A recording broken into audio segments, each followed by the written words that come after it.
انہیں صرف رمضان المبارک کے ایک مہینے میں تقوی حاصل ہو سکتا ہے، پرہیزگاری مل سکتی ہے۔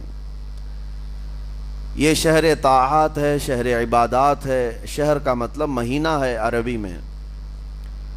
اور دیکھیں کتنی سہولیات تمہارے لیے رکھی گئی ہیں کہ شیطان کے وسوسوں سے محفوظ رکھا گیا، کہ تمہیں مہینہ بھر شیطان اور اس کی ذریت سے، اس کے حملوں سے بچا کر رب تبارک و تعالیٰ نے اس مہینے میں رکھا ہے۔ تو اب میرے عزیزو، تھوڑی سی محنت کی ضرورت ہوتی ہے تاکہ ہمارا دل پاک ہو جائے۔ تھوڑی سی اور محنت اس میں کر لی جائے تو انسان کا باطن پاک ہو جائے۔ تقوی کیا چیز ہے اور اس کا حاصل کرنا کیوں ضروری ہے، میں آپ کو بتاؤں۔ تقوی کا مطلب سب سے اہم چیز یہ ہے اللہ کا خوف۔ یہ بنیادی چیز ہے، یہ بنیادی چیز ہے، اور یہ اگر بنیاد ہے تو ہر عمل میں آپ کے تقوی حاصل ہو جائے گا۔ نماز کیوں پڑھتے ہو؟ نماز ایک ڈیوٹی سمجھ کر کے پڑھتا ہے تو کوئی مسئلہ ہی نہیں اس کا، یعنی وہ ڈیوٹی ادا کر رہا ہے۔ لیکن نماز میں اگر خوف خدا ہے، اللہ کے ڈر سے پڑھتا ہے، یہی تقوی ہے۔ روزہ کیوں رکھ رہا ہے؟ سب محلے میں رکھ رہے تھے، ہم نے بھی رکھ لیا۔ روزہ اس لیے رکھ رہا ہوں کہ لوگ برا نہ سمجھیں، یا اسلام کا ایک حصہ ہے۔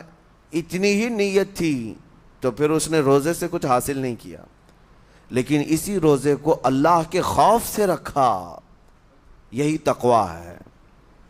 تو خوف خدا، اللہ کا خوف آ جانا ہر عمل میں، یہی تقوی ہے۔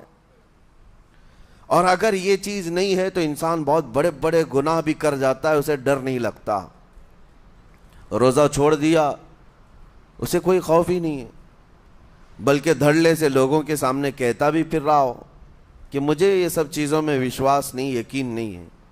یہ باتیں اس زبان سے آتی ہیں جس کے ہاں اللہ کا خوف ہے ہی نہیں، اللہ کا ڈر نہیں۔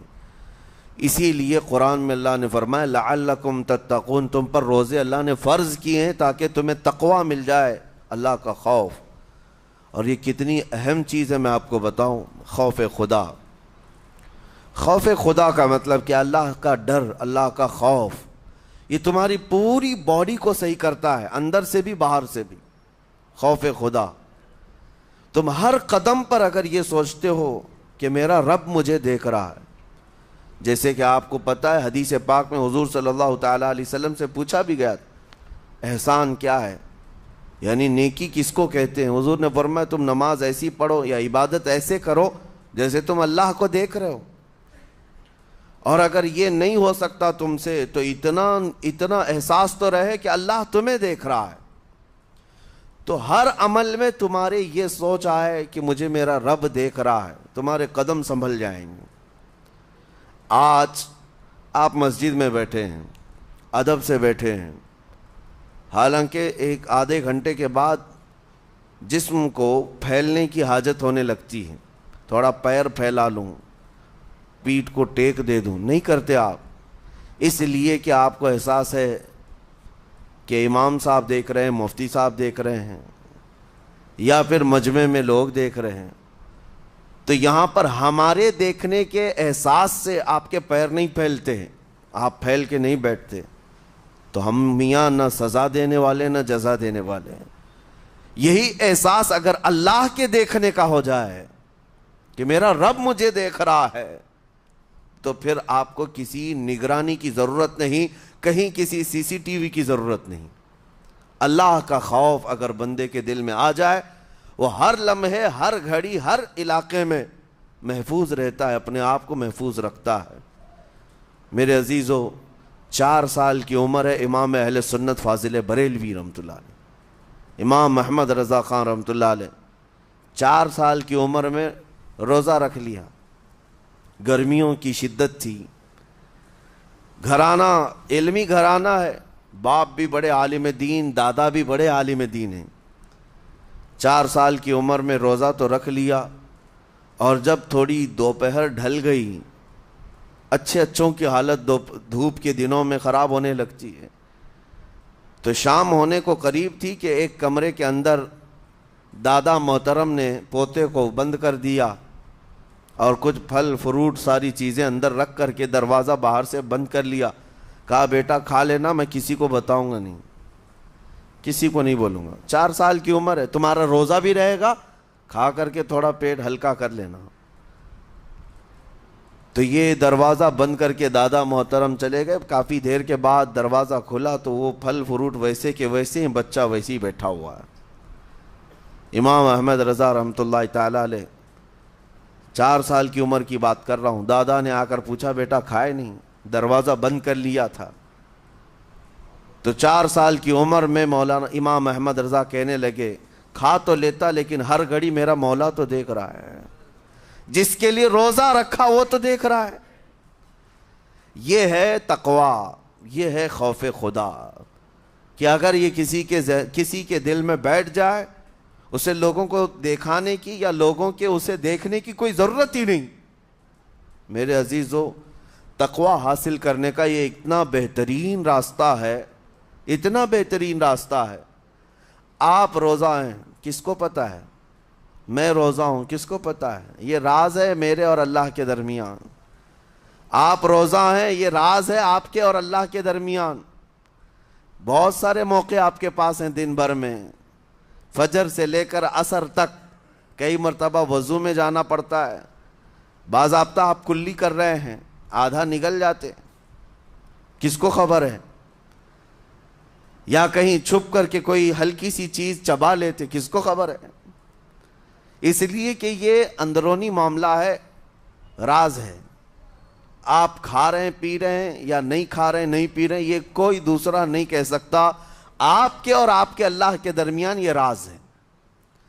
اور آپ بچے ہوئے ہیں, حلق سوکھا ہے شام کے وقت میں, اور پیٹ بھی پیٹ سے لگنے آ جاتی ہے. کام کرنے والے جانتے ہیں کہ شام ہوتے ہی روزے کا اثر کس قدر ظاہر ہوتا ہے. کام کرنے والوں کو زیادہ اثر پڑتا ہے, اے سی میں سونے والوں کو روزہ کہاں پتہ چلتا ہے. لیکن اس وقت بھی وہ نہ پانی کا ایک قطرہ حلق میں ڈالنا چاہتا ہے, نہ کوئی چیز چھپ کر کے چبانا چاہتا ہے. مجھے بتاؤ میرے عزیزو, کیوں اپنے آپ پر یہ تکلیف اور اپنے آپ پر یہ زیادتی کر رہے ہو؟ آپ کو اندازہ ہوتا ہے یہ میں زیادتی نہیں کر رہا, نہ ہی اپنے آپ کو تکلیف میں ڈال رہا ہوں. یہ میرے رب کی رضا ہے, میں اسی پر قائم ہوں. اسی لیے فرمایا گیا کہ جب افطاری کا دسترخوان بچھتا ہے اور پہلے ہی آ کر کے لوگ بیٹھتے ہیں, اور یہ سنت بھی ہے, ایسے نہیں کہ بھاگتے بھاگتے آپ آئے, وقت ہوا کھجور لیے اور کھا گئے. افطاری کے وقت سے تھوڑی دیر پہلے بیٹھ جاؤ. تمہارے دسترخوان پر نعمتیں رکھی ہوئی ہیں, پھل بھی ہیں, میوہ جات بھی ہیں, کچھ کھانے پینے کی چیزیں بھی ہیں, ٹھنڈا شربت بھی ہے. دیکھتے ہوئے بیٹھے ہیں آپ, لیکن ہاتھ نہیں لگاتے ہیں. انتظار ہے وقت کا کہ ادھر سورج کے غروب ہونا ہے اور میری افطار ہونی ہے. اعلان سنتے ہیں, اذان سنتے ہیں, اس کے بعد آپ اٹھاتے ہیں. لیکن اتنی دیر تک آپ خاموش بیٹھے ہیں دسترخوان کے پاس, سارے لوگ دیکھتے رہتے. یہ وہ منظر ہے جس کو فرمایا گیا رب ذوالجلال بھی اپنے بندوں کو دیکھ رہا ہے. رب تبارک و تعالیٰ بھی دیکھ رہا ہے اپنے بندوں کو, اور سارے فرشتوں کو بلا کر میرا مولا اعلان فرماتا ہے یہ میرے بندے ہیں, دیکھو یہ شام کا وقت ہے, ان کے حلق سوکھ چکے ہیں, ان کے پیٹ میں بھوک کی شدت ہے, اور ان کے سامنے اچھی نعمتیں پڑی ہوئی ہیں. اے فرشتوں دیکھو, میرے ان بندوں میں سے کوئی بھی ان نعمتوں کو ہاتھ نہیں لگاتا, یہ صرف اور صرف میرے لیے بھوکے اور پیاسے ہیں. اور فرشتوں سے اللہ فرماتا ہے تم گواہ ہو جاؤ, ان کی حلق تر ہونے سے پہلے ان کے لیے میں نے جنت لکھ دیا. اسی لیے حدیث پاک میں ہے, جب افطار کرتے میرے آقا صلی اللہ علیہ وسلم یوں ارشاد فرماتے, ذهب الظمأ وابتلت العروق وثبت الاجر انشاءاللہ. پیاس بجھ گئی, رگیں ٹھنڈی ہو گئی, اور اجر اللہ کے ہاں پکا ہو گیا. یہ حضور پاک ہر افطار میں عرض کرتے تھے. میں آپ کو یہ عرض کر رہا ہوں کہ یہ چھپی ہوئی چیز, اسی کا نام تقویٰ ہے. آپ صرف اور صرف بچے ہیں اللہ کے خوف سے. اب سنو حدیث پاک, قیامت کے دن حساب و کتاب ہوگا, اور جنت میں جانے کا پروانہ کچھ لوگوں کو مل جائے گا اور سب جنت کی طرف جا رہے ہوں گے۔ اس میں بہت سارے لوگ ہیں جو پل صراط پر چل کر کے جنت پہنچیں گے۔ اب جب کافی لوگ جنت کے دروازے پر پہنچیں گے، ایک جماعت ایسی ہوگی جو پورے راستے میں کہیں نظر نہیں آئی، جنت جانے کے راستے میں کہیں نظر نہیں آئی، لیکن جنت کے دروازے پر وہ پہلے سے موجود تھے، چلے تھے نہیں چلے تھے کسی نے دیکھا ہی نہیں۔ دوسرے جنتی ان سے پوچھتے ہیں اس جماعت سے کہ تم یہاں کیسے پہنچے اور یہ انعام کس بات کا ہے تمہارے لیے؟ تو وہ جنتی کہتے ہیں ہمیں روزے داروں کی جماعت میں رکھا گیا، ہمارے روزے اللہ کو پسند آئے، اور آج رب تبارک و تعالیٰ کا حکم ہوا کہ ساری دنیا سے چھپ کر تم میرے لیے روزہ رکھتے تھے، دنیا کو پتا نہیں تھا تم بھوکے ہو پیاسے ہو، اور اے بندو آج سارے لوگوں کی نظروں سے چھپا کر میں تمہیں جنت پہنچاؤں گا۔ وہ ایک جماعت ایسی ہے جو راستے بھر چلتی ہوئی نظر تو نہیں آئی لیکن جنت میں پہنچ گئی، وہ روزے داروں کی ہے۔ آج یہ تقوی حاصل کرنے کا سب سے بہترین راستہ، اور تقوی کیوں ضروری ہے؟ اب آپ کے روزے سے کچھ حاصل ہوا نہیں ہوا آپ کو دیکھنا بھی ہے، یہ نہیں کہ کیلنڈر کی طرح گنتے جاؤ، 1 ہو گیا، 2 ہو گئے، 3 ہو گئے، ہوتے جائیں گے، یہ دن تو چلتے رہتے ہیں، گنتے گنتے 20 بھی ہو جائیں گے، 25 بھی ہو جائیں گے، 30 بھی ہو جائیں گے۔ روزے گننے کا حکم نہیں، اپنے آپ کو سرچ کرو پھر تھوڑی سی ورزش کرنے کے بعد بندہ ویٹ تول کر کے دیکھتا ہے کم ہوا گھٹا ہے کہ بڑا، ہر دن دیکھتا رہتا ہے۔ ہاں، ورزش کرنے کے بعد پھر ناپ کر کے دیکھتا ہے میرے جسم کا وزن کتنا گھٹا کتنا بڑا۔ ویٹ گین کرنے والے ویٹ لاس کرنے والے دونوں بھی برابر چیک کرتے رہتے ہیں۔ روزہ رکھنے کے بعد تمہیں خود کو بھی چیک کرنا چاہیے کہ میرے اندر اب تبدیلی آئی یا نہیں آئی۔ ایک روزہ رکھا اور پھر رات کو تراویح میں کھڑا ہوا، میرے اندر بدلاؤ کتنا ہے؟ کیا اب اللہ کی آیات قرآن کی سنتا ہوں میرے آنکھوں سے آنسو آ جاتے ہیں؟ اگر آ گئے ہیں تو اس کا مطلب ہے کہ دل نرم ہو گیا، اس روزے نے اثر دکھانا شروع کیا، اور پھر ویسے کا ویسا ہے، تو اس کا مطلب ہے کہ آپ کے روزے سے آپ کو تقوی نہیں مل رہا ہے، آپ کو تقوی نہیں مل رہا۔ خوف خدا جب آتا ہے تو انسان کا دل موم ہو جاتا، نرم ہو جاتا ہے، اور اللہ کے عذابات سے، جہنم کے خوف سے، قبر کی سختیوں سے وہ رو پڑتا ہے، اس کی آنکھیں بہنے لگ جاتی ہیں، اور جب دل سخت ہوتا ہے پتھر کی طرح تو اسے نہ اللہ کی آیتیں رلاتی ہیں نہ آخرت کا تصور اسے ہلاتا ہے۔ اسی لیے قیامت کے دن کے بارے میں آپ کو بتاؤں، نبی پاک صلی اللہ تعالیٰ علیہ وسلم کی امت کی طرف جہنم کی آگ شعلے لپکاتے ہوئے بڑھتی آ رہی ہوگی بہت تیزی سے، قریب ہے کہ وہ جہنم کی آگ سب کو اپنے لپیٹ میں لے لے۔ وہاں کھڑے ہوئے بہت سارے لوگ اپنے اپنے اعمال کا صدقہ پیش کرنے لگے، حاجی اپنے حج پیش کر رہے ہیں، نمازی اپنے نماز، روزے دار اپنے روزے، کہ اے جہنم ہماری یہ نیکیوں کا صدقہ رک جا۔ جہنم کی آگ بڑھتی چلی آئی، بڑھ رہی تھی۔ جبرائیل امین علیہ الصلاۃ والتسلیم حاضر ہوتے ہیں بارگاہ مصطفیٰ صلی اللہ علیہ وسلم میں، ایک پانی کا پیالہ انہوں نے پیش کیا اور کہا یا رسول اللہ صلی اللہ علیہ وسلم یہ پانی آپ اس آگ پر چھڑک دیں۔ نبی پاک صلی اللہ تعالیٰ علیہ وسلم نے وہ پانی اس آگ کی طرف پھینکا تو آگ دور چلی گئی، جو جہنم کی آگ اچانک بجھ گئی، کافی دور چلی گئی جو امت کی طرف لپک رہی تھی۔ رسول رحمت صلی اللہ تعالیٰ علیہ وسلم نے پوچھا جبرائیل سے یہ اتنا اثردار پانی ہے کون سا؟ یہ جبرائیل امین عرض کرتے ہیں یا رسول اللہ یہ آپ کے ان امتیوں کے آنسوؤں کا پانی ہے جو رات کھڑے ہو کر اپنے رب کے خوف سے رویا کرتے تھے، وہ اللہ کے خوف سے تھر تھراتے تھے، ڈر کر کے ان کے آنکھوں سے جو آنسو آتے۔ جبرائیل امین کہتے ہیں میں نے وہ آنسو جمع کر رکھے تھے اور وہ آج میں نے آپ کے سامنے پیش کیا۔ ایک آنسو کا قطرہ جہنم کی آگ بجھانے کے لیے کافی ہے۔ موتی سمجھ کے شان کریمی نے چن لیے قطرے جو گرے تھے عرق انفعال کے۔ عزیزان گرامی وقار، یہی وہ تقوی ہے، یہی وہ خوف خدا ہے جس کے متعلق اللہ قرآن میں فرماتا ہے لعلکم تتقون، تاکہ تمہیں تقوی مل جائے، اسی لیے روزے رکھے گئے ہیں، روزے فرض کیے گئے ہیں۔ تمہارا دل اگر سخت کا سخت ہی رہ گیا تو روزے اثر نہیں کر رہے ہیں، روزے اثر نہیں کر رہے۔ اور ظاہر سی بات ہے کاموں میں برکت نیت سے ہوتی ہے، کسی بھی عمل میں برکت اچھی نیت سے ہوتی ہے۔ اگر کوئی روزہ اس لیے رکھ رہا ہے، جیسے بہت سارے فائدے گنائے جاتے ہیں نا، روزہ رکھنے سے کینسر نہیں ہوتا، روزہ رکھنے سے جسم کے فاسد مادے ختم ہو جاتے ہیں، نکل جاتے ہیں، ڈاکٹرز بھی مشورہ دیتے ہیں مہینے میں ایک مرتبہ، ہفتے میں ایک مرتبہ باڈی کو فری چھوڑنا چاہیے۔ تو یہ تو جسمانی فائدے تو رکھے گئے ہیں، لیکن اگر تم روزہ اس نیت سے رکھ رہے ہو کہ میری باڈی صحیح ہوتی رہے، تو گویا کہ تم تو اپنی دنیاوی غرض سے روزہ رکھ رہے تھے۔ یہ فائدے تو ملنا ہی ملنا ہے، یہ فائدے یوں بھی ملیں گے اللہ تعالیٰ کی طرف سے آپ کو، لیکن نیت وہ نہیں۔ روزہ رکھنے کی نیت یہ ہو کہ میرا رب مجھ سے راضی ہو جائے اور مجھے رب تبارک و تعالیٰ کا خوف اور تقوی حاصل ہو جائے۔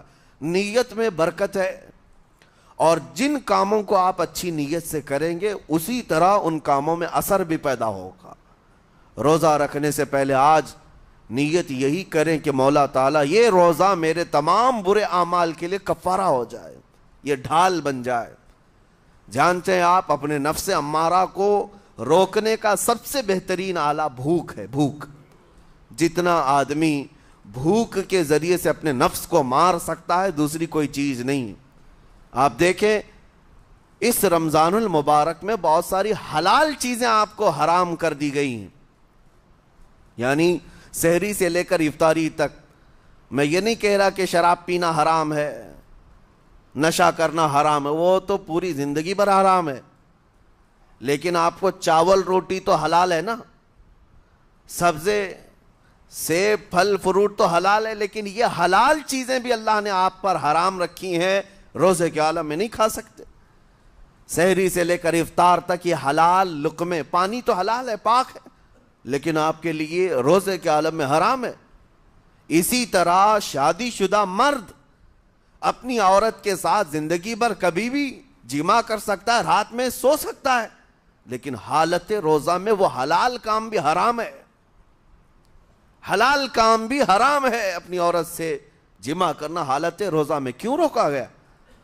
کھانا پینا بھی حلال تھا، عورتوں کے ساتھ شباشی بھی حلال تھی، لیکن روزے کے عالم میں ان حلال چیزوں کو روکا گیا۔ تو آپ سوچ سکتے ہیں اس چیز کو، سوچ سکتے؟ وجہ یہ ہے کہ حلال چیزوں سے آپ کو روک کر بڑے حرام چیزوں سے بچانا مقصود ہے۔ آج اگر اپنے آپ میں اتنا کنٹرول کر لے جاؤ کہ چند حلال چیزوں سے دن بھر بچ سکتے ہو، انشاءاللہ رمضان کے بعد بڑی حرام چیزوں سے بھی اللہ آپ کو محفوظ رکھے گا۔ میرے عزیزو، برا ہے ان لوگوں کا جن کو میرے آقا صلی اللہ تعالی علیہ وسلم نے دعائے ہلاکت فرمائی۔ اس سے بدنصیب کوئی ہو سکتا ہے جن کے لیے رسول رحمت صلی اللہ تعالی علیہ وسلم کی دعائے ہلاکت ہوئی ہو؟ حضور صلی اللہ تعالی علیہ وسلم ایک دن مسجد نبوی شریف میں تشریف لے جا رہے تھے، منبر پر آپ نے قدم رکھا، آمین کہا، پھر دوسرے زینے پر قدم رکھا، آمین کہا، تیسرے زینے پر قدم رکھا، آمین کہا۔ خطبہ مکمل کیا، صحابہ نے پوچھا یا رسول اللہ صلی اللہ علیہ وسلم ہر زینے پر آپ قدم رکھتے ہوئے آمین کس لیے کہہ رہے تھے؟ سنو، رسول پاک صلی اللہ علیہ وسلم ارشاد فرماتے ہیں کہ میں جب پہلے زینے پر قدم رکھا تو سید الملائکہ جبرائیل امین آئے اور دعا کرنے لگے۔ کیا دعا کیا؟ یوں کہا، یا رسول اللہ صلی اللہ علیہ وسلم وہ شخص ہلاک و برباد ہو جائے جو آپ کا نام سنے اور پھر اس کے بعد درود نہ بھیجے۔ حضور فرماتے میں نے آمین کہا۔ حضور کا نام سنتے ہی آپ کی زبانوں پر درود آ جانا چاہیے۔ اللہم صلی علی سیدنا محمد وآلہ وصحبہ وبارک وسلم۔ میرے آقا فرماتے ہیں دوسرے زینے پر قدم رکھا تو جبرائیل امین نے یوں کہا یا رسول اللہ صلی اللہ علیہ وسلم وہ شخص ہلاک و برباد ہو جائے جو زندگی میں اپنے ماں اور باپ میں سے کسی ایک کے بڑھاپے کو پایا اور ان کی خدمت کر کے جنت نہیں حاصل کر سکا بلکہ ان کو ایسے ہی چھوڑے رکھا، ایسا شخص برباد ہو جائے۔ حضور فرماتے میں نے آمین کہا۔ پھر جبرائیل امین نے کہا تیسرے زینے پر قدم رکھتے ہی میرے آقا فرماتے ہیں جبرائیل نے یوں دعا کی کہ اے اللہ کے رسول وہ شخص ہلاک و برباد ہو جائے جو رمضان کا مہینہ پایا لیکن اس کا ادب نہیں کر سکا، اس کا احترام نہیں کر سکا۔ حضور فرماتے ہیں میں نے اس پر بھی آمین کہا۔ جس کی ہلاکت کے لیے جبرائیل امین دعا کر رہے ہوں اور اس دعا پر سید الانبیاء آمین کہہ رہے ہوں، ایسے شخص کی بربادی کا کیا انجام ہو سکتا ہے؟ وہ کتنا بد نصیب ہوگا۔ اسی لیے میرے عزیزوں مسلمانوں میں یہ رواج ہی نہیں ہونا چاہیے کہ اٹھ کر کے پوچھتے رہیں روزہ ہے کہ نہیں ہے، روزہ ہے کہ نہیں ہے۔ مسلمان ہے تو روزہ ہے، اور یہ کوئی آپشنلی عبادت نہیں ہے کہ 4 رکھ لیا 2 نہیں رکھا، آپشنلی نہیں، یہ فرض عین ہے۔ ایک روزے کو چھوڑنے کا گناہ فرمایا گیا 600 سال تک اسے دوزخ میں رکھا جائے گا، 600 سال تک۔ یہ معمولی چیز نہیں ہے، اور جن کے پچھلے روزے قضا ہو چکے ہیں معاف نہیں ہوں گے، تھپڑ مار لیں گال پہ، توبہ توبہ کر لیں، معاف نہیں ہوں گے۔ توبہ تو کرنے کے ساتھ ساتھ قضا بھی کرنا ہوگا، جب موقع ملے سال بھر میں اپنے چھوٹے ہوئے روزوں کو واپس کرنا ہے۔ اس کی اہمیت میں آپ کو بتا دوں، ایک روزہ اگر جان بوجھ کر کے کسی نے توڑا یا چھوڑا تو جانتے ہیں اس کا کفارہ کیا ہے؟ اس کا کفارہ یہ ہے کہ اس کے بدلے میں دوسرے دنوں میں 60 روزے کنٹینیو رکھے۔ رمضان کا ایک روزہ پورا کرنے کے لیے 60 روزے رکھنے پڑ جائیں گے۔ ہاں اگر کسی عذر کی وجہ سے، کسی تکلیف کی وجہ سے چھوڑا تھا، بیمار تھا یا سفر میں تھا یا تکلیف کی شدت تھی، اس وجہ سے روزہ چھوڑا تھا، تو اس کے بدلے میں ایک روزے کی قضا ایک ہی روزہ ہوگی۔ لیکن بغیر کسی عذر کے، شہوت کی وجہ سے، نفس پرستی کی وجہ سے توڑا تھا یا چھوڑا تھا تو پھر 60 روزے رکھنے پڑ جائیں گے۔ اس سے اندازہ ہوتا ہے کہ ایک روزے کی اہمیت کیا ہے رمضان کے۔ اسی لیے میرے عزیزو یہ روزے آسان ہیں، روزے آسان ہیں، اس کو رکھ لو، اس کی جزا بہت بڑی ہے، اس کی جزا بہت بڑی۔ ویسے بھی آپ دوسرے دنوں میں لیٹ ناشتہ کرنے کے بھی عادی ہیں۔ ممبئی والوں کا تو حال یہ ہی ہے، 12 بجے کے بعد 1 بجے 2 بجے تو ان کے ناشتے ہوتے ہیں، دوپہر کا کھانا تو شام 5 بجے ہو رہا ہوتا ہے۔ بس وہ ناشتہ سکپ کرنا ہے، دوپہر کے کھانے جو آپ کے ہوتے ہیں اس سے اور تھوڑا ایکسٹینڈ کر لیں تو افطاری کا وقت آ جاتا ہے۔ کوئی بہت بڑی دقت کی بات نہیں، کوئی بہت بڑے بوجھ کی بات نہیں، آسان ہے۔ آج الحمدللہ ہمارے 5 سال 6 سال کے بچے روزہ رکھ لیتے ہیں، تو بڑوں کو تو اللہ نے جو طاقت عطا کی ہے، روزہ ہرگز ترک مت کرو۔ لیکن ساتھ میں آج یہ میسج ضرور دوں گا، نیت یہ کرو کہ مجھے تقوی مل جائے، مجھے پرہیزگاری مل جائے، اور یہ آپ کو خود چیک کرنا ہوگا۔ روزانہ رات کو نماز میں کھڑے ہو جاؤ تراویح کے، دیکھو کہ کتنی تبدیلی آ رہی ہے۔ آج میں نے روزہ افطار کیا، میرے اندر بدلاؤ آیا کہ نہیں آیا؟ اور اگر نہیں آ رہا ہے، کوئی تبدیلی نہیں آ رہی ہے، تو اس کا مطلب ہے آپ تقوی نہیں حاصل کر رہے، آپ تو روز مرہ کی روٹین پر چل رہے ہو۔ روٹین پر چلنے کا مطلب یہ روزہ نہیں ہے۔ روزہ تقوی دے کر جاتا ہے بندے کو، روزہ خوف خدا دے کر جاتا ہے بندے کو۔ اسی لیے میرے عزیزو آج دیکھیں آپ بہت ساری برائیوں سے رمضان میں بچ جاتے ہیں، تھوڑی اور محنت کی ضرورت ہے۔ ہم نے دیکھا ہے بہت سارے گھروں میں، باقی عیاش گھروں کی مجھے کوئی وہ نہیں ہے، ان سے کوئی لینا دینا نہیں، لیکن نارمل مسلمانوں کے گھروں میں بھی ہوتا یہ ہے، عورتیں بچوں کو تلقین کرنا شروع کر دیتی ہیں، گانے بند کرو، ٹی وی بند رکھو، بہت ساری چیزیں بند رکھو کہ رمضان آیا ہوا ہے۔ اور رمضان میں اگر ٹی وی لگا بھی لیا تو کچھ اسلامک چیزیں دیکھنے لگ گئے، ماحول تم نے خود ہی بدلا ہے اپنے گھر میں، کچھ چیزوں کو آپ نے بدلا ہے اور کچھ چیزوں کا ادب آپ نے کرنا شروع کیا ہے، اسی کو اور تھوڑی سی محنت کے ساتھ بڑھا لیا جائے، قسم رب ذوالجلال کی ہر برائی رمضان میں ہی آپ سے ختم ہو جائے گی۔ جس کی کوئی چیز چھوڑنے پر نہیں چھوٹتی ہے وہ رمضان میں کر کے دیکھ لے، اللہ کی بارگاہ میں یاد کرے کہ مولا دن بھر میں تیری رضا کے لیے بچ رہا ہوں، مجھے میری باقی زندگی میں ان گناہوں سے بچا لے۔ وہ رحمان ہے، جب وہ تمہیں اس کے بدلے میں جنت دیتا ہے تو یہاں برائیاں کیوں نہیں چھڑواتا؟ یقیناً وہ برائیوں کو تم سے دور کرے گا۔ قرآن کا فرمان عالی شان لعلکم تتقون، اسی پر میں نے آپ کے سامنے بات رکھی ہے۔ روزے اس لیے فرض کیے گئے ہیں تاکہ تمہیں تقوی مل جائے، پرہیزگاری مل جائے۔ بعض لوگوں کو دیکھا گیا ہے رمضان المبارکہ میں بھی وہ اپنی بری حرکات سے باز نہیں آئے، ان کی روٹین ویسی ہی جاری رہی، نعوذ باللہ نظروں کی خطائیں بھی باقی رہیں۔ اور سب سے بری چیز یہ ہے کہ رمضان میں شیطان کی نیابت اگر کوئی کر رہا ہوتا ہے تو تمہارا یہ موبائل فون ہے۔ اکثر لوگ یہ سمجھتے ہیں کہ اس موبائل فون کو ہم استعمال کرتے ہیں تاکہ ٹائم پاس ہو جائے، روزہ کا وقت قریب آ جائے۔ اس ٹائم پاس کے چکر میں تم کیا کیا دیکھتے رہ جاتے ہو اور کہاں تک یہ چیزیں پہنچاتی ہیں تمہیں اندازہ بھی نہیں ہوتا، احساس بھی نہیں ہوتا، تو تمہاری رہی صحیح عبادت کو بھی یہ ہضم کر جاتا ہے، کھا جاتا ہے۔ اس کے استعمال پر اگر کنٹرول ہے تو خوب استعمال کرو، لیکن کنٹرول نہیں ہے تو اے نوجوانوں اس کا بھی روزہ رکھو، اس انٹرنیٹ کی بلاؤں سے محفوظ ہو جاؤ۔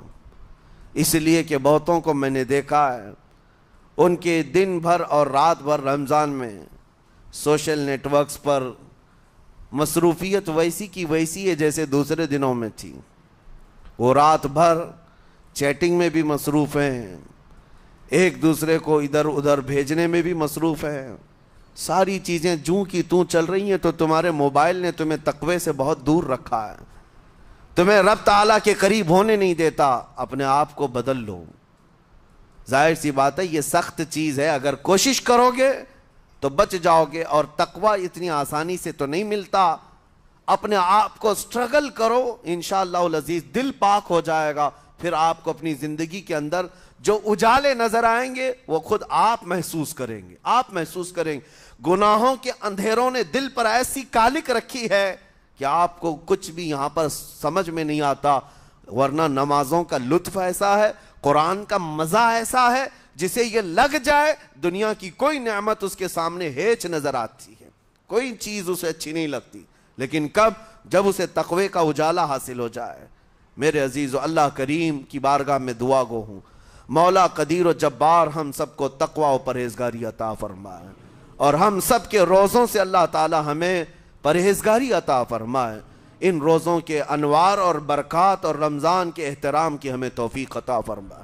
مولا کریم تیری خشیت سے اور تیرے خوف سے آنکھیں جو بھیگتی ہیں ان آنکھوں میں ہمارا شمار فرما دے، تیرے یاد میں رونے والے بندوں میں ہم سب کو شامل فرما۔ وصلی اللہ تعالی علی خیر خلقی محمد وآلہ واصحابہ اجمعین، وآخر دعوانا ان الحمد للہ رب العالمین۔ السلام علیکم۔